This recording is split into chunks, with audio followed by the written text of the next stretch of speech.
In this video, I show you how to fix your GCash app may not have been installed from the official source.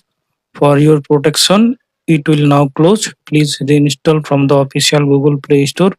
Support REF 052762 AB61CS55 TB problem.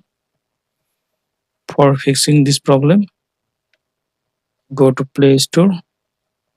Now search for GCash app. Click on GCash and click on uninstall. Then install again.